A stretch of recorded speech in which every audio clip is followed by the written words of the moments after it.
Alright, Shalom, Shalom. I want to give all praises to Abanawa, Yahweh, Lahaka, Yahokai, Ba'ashem, Mashak, Yahushua.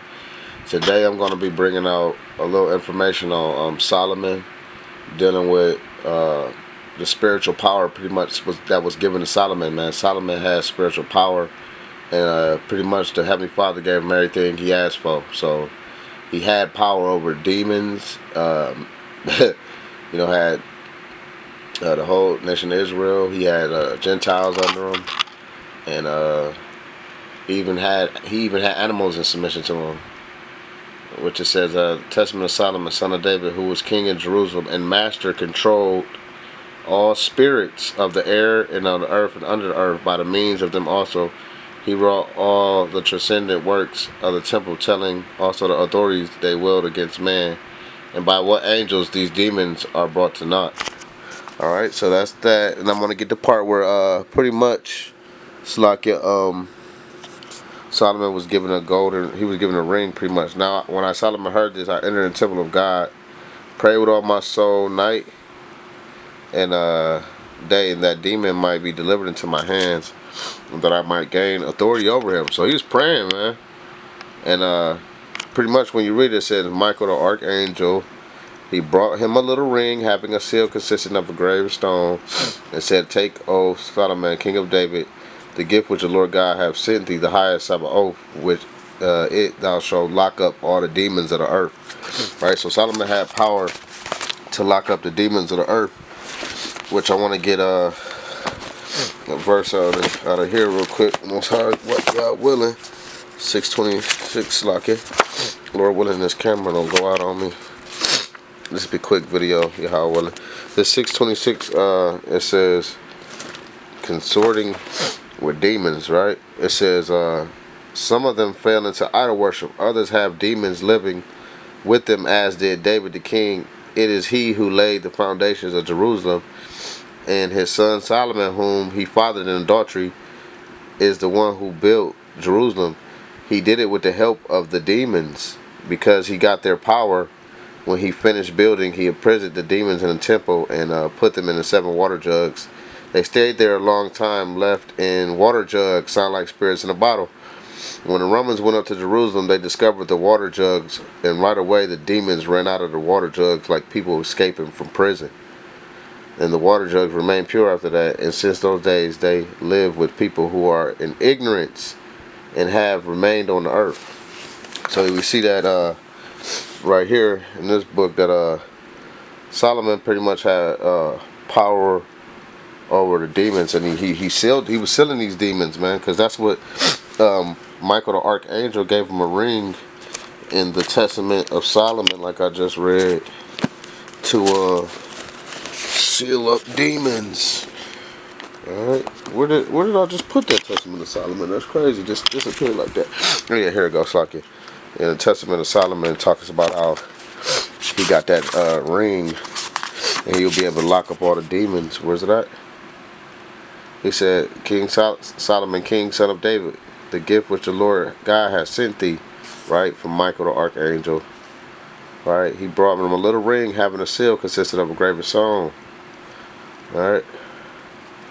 He said, thou shalt lock up all the demons of the earth. Alright, so that's in the Testament of Solomon. And also the Quran, if I'm not mistaken, makes reference to King Solomon having powers over demons. Where we at? Another Islamic prophet who is related to interactions with jinn is Solomon. In Quran, he is said to be a king in ancient Israel and was gifted by God to talk to animals and jinn. It says God granted him authority over the rebellious jinn, or Marit. Thus Solomon forced them to build the first temple. Believing regarding Solomon and his power over the jinn were later extended in folklore photos. But yeah, man, Solomon had hella power, man. I'm gonna get 1 Kings 3 and 5. It's all about the Lord coming to Solomon in a dream. Then I want to get to the point, the scripture I want, which the Most High said, because he didn't ask for a long life, riches, nor enemies, but only to have understanding to discern judgment. Which he's gonna, if you got wisdom, you busting demons down, man. I have given thee a wise and understanding heart, so that there was none like thee before thee, neither after thee shall any arise like unto thee. Alright? So there shall not be any among the kings like unto thee all thy days, man. Alright, so the Lord was dealing with Solomon. He gave him everything. This Wisdom of Solomon, chapter 7, verse 1. I might slap it. That's not the verse I want. I want Wisdom of Solomon 7 and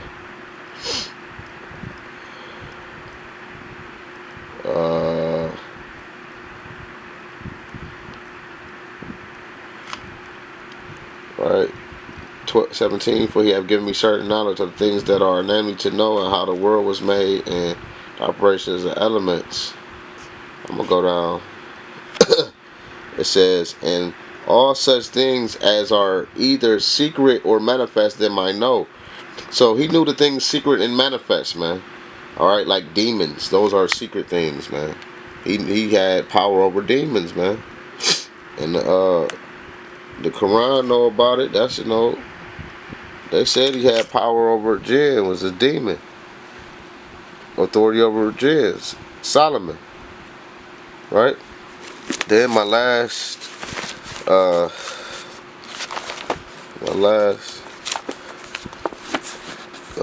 quote I'm going to be coming out of the Josephus, because Josephus speaks of Solomon having a ring as well. So if Solomon didn't have a ring, Josephus wouldn't have wrote about it, man. Alright? Which, that ring was pretty much to control demons. But, Israel, y'all need to don't go too much into this, man. Because this lightweight, hey, you try to mess, hey, like in the book of Acts when they was trying to cast out demons and they ain't had that power, man. So, you know what I'm saying? This ain't something that you should try at home. All right. This Acts, the antiquities of the Jews. It's like it. Antiquities of the Jews. Talk about Solomon. Right, I'm gonna go down. Okay. Well, what it says, living creature, whether earth, sea, and the air, for he was not acquainted with any of their natures, nor omitted inquiries about them, but described them all like a philosopher, and demonstrated his exquisite knowledge of their several properties. God also enabled him to learn the skill which expels demons. God also enabled him to learn that skill which expels demons. This is talking about Solomon, which is a science useful and sanitative to man. He composed such incantations also by which distempters are elevated, and he left behind him the manner of using exorcisms, right? He was casting out demons by which they drove away demons so that they never return. And this method of cure is a great force unto this day. For I have seen a certain man of my own country whose name was Eleazar releasing people that were demoniacal in the presence of Vespasian and his sons and his captains and the whole multitude of his soldiers. The manner of the cure was this: he put a ring that had a root of one of those sorts mentioned by Solomon. He put a ring that had a root of one of those sorts by which mentions by Solomon to the nostrils of the demonic, which after he drew out the demon through his nostrils, and when the man fell down immediately, he abjured him to return into him no more, making still mention of Solomon and reciting the incantations which he composed. And when Eleazar would persuade demonstrate to the spectators that he had such a power, he set a little way off a cup or basin full of water, and commanded the demon, as he went out of the man, to overturn it, and thereby to let the spectators know that he had left the man. Man, that boy was flexing up. So, like, who else would this be casting out demons, man? I mean, come on, man. He had power, man. Know what I'm saying? Son of David, man.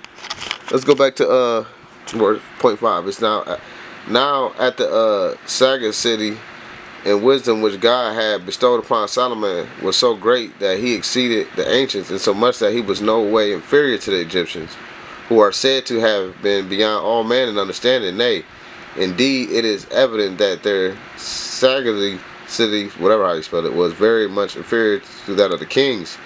He also excelled and distinguished himself in wisdom above those that were most eminent among the Hebrews at that time. For shrewdness, those I mean, okay, it says those. And he also composed books of odies and songs, 1,005, and parables and similitudes, 3,000. For he spake a parable upon every sort of tree, from hyssop to the cedar, in like manner also about the beasts, all sorts of living creatures, whether upon the earth or in the seas or in the air. For he was not unacquainted with any of their natures, nor omitted inquires about them, but described them all like a philosopher, and demonstrated his exquisite knowledge of their several properties. God also enabled him to learn that skill which expels demons, which is a science useful and sanative to man. So yeah, Solomon had that power. The Lord, he tell you in Wisdom of Solomon that this from the Josephus. He tell you in Wisdom of Solomon that pretty much anything that was hidden, where that's at, it's like he had manifest, man. Anything that was manifest or hidden, he knew. Okay, where that's at?